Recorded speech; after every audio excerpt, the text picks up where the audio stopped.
सासे बेंगुरा व्हीलचेयाराव जिरायग्रा सुबुंनि मोजां मोनलायनाय। सासे बेंगुरा व्हीलचेयाराव जिरायग्रा सुबुंनि मोजां मोननायनि दौलेंआव गोग्लैदों निशिथा बर' मुंनि सासे बर' आइजोआ।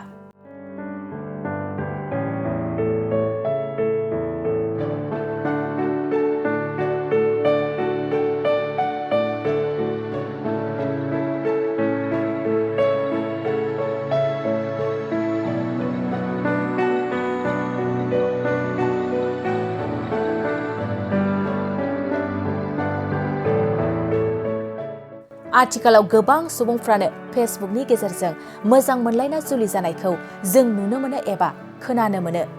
थिग बेबायदिनो सासे बेंगुरा व्हीलचेयाराव जिरायग्रा सुबुङा सासे बर' आइजोजों फेसबुकआव सिनायथि मोनलायनानै जुलि जायो।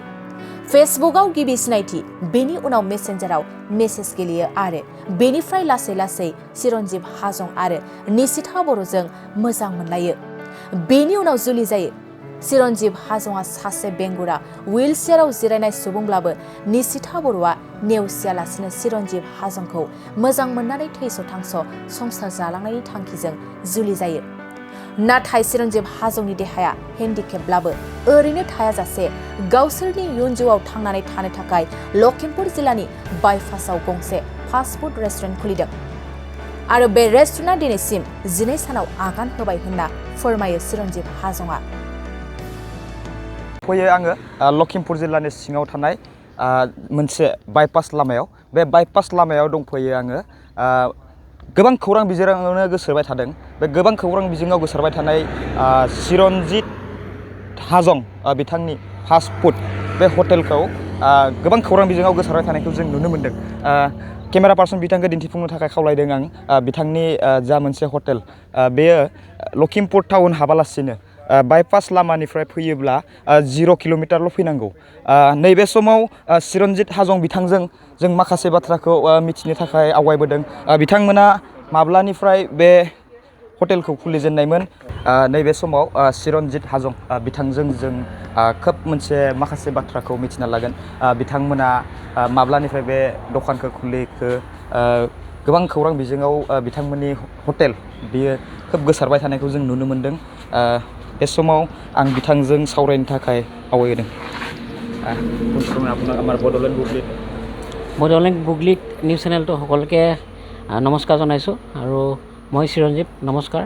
মোৰ নাম চিৰঞ্জীৱ হাজং আৰু মোৰ ঘৰ লখিমপুৰ জিলাৰ বাইপাছ ৰোডত।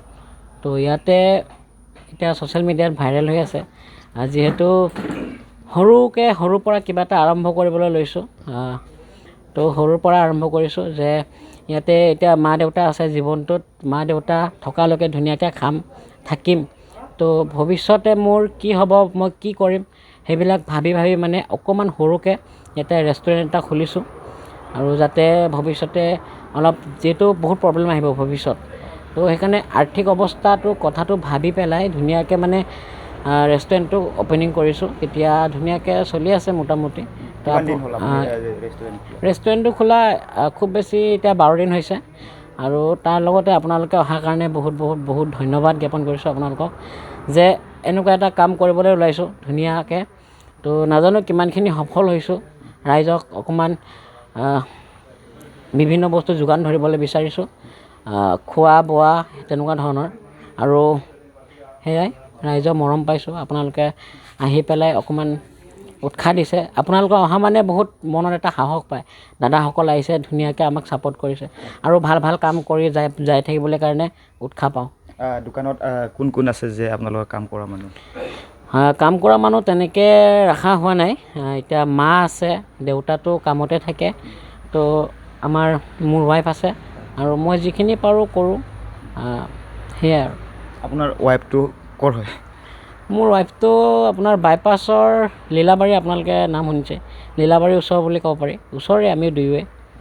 ফেচবুকত চিনাকিৰ পৰা প্ৰেম কাহিনী ফেচবুকৰ পৰা হৈছে।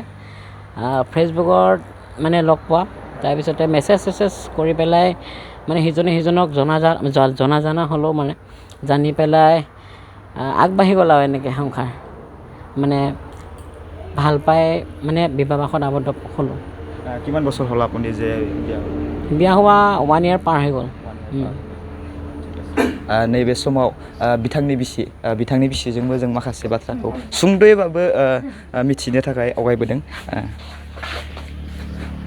आबहावाखौ बर' होननानै जों मिथिनो मोनदों मा बुंगोन बर' आङो बर' नोंथांमोना माब्लानिफ्राय सिनायखि जालायनायमोन आरो माब्ला नोंथांमोना बेबायदि जुलि जालायनानै बे हटेलखौ खुलिलायनो गोसोआव माबायदि साननानै मा सानखांनानै नोंथांमोना खुलिनाय जादों बिदिनो न'आवबो ओरैनोसो थानाय जायो नालाय सानैबो माबा मोनसे मावनि होननानै आरो खेवनाय जादों आरो दा जेरैबायदि बिक्रि पाटा जानांगौ बा फाननांगौ बेफोरो माबायदि सोलिदों मोजाङानो मालाबा लाबबो जायो लुकसानबो जायो आरो बिदिनो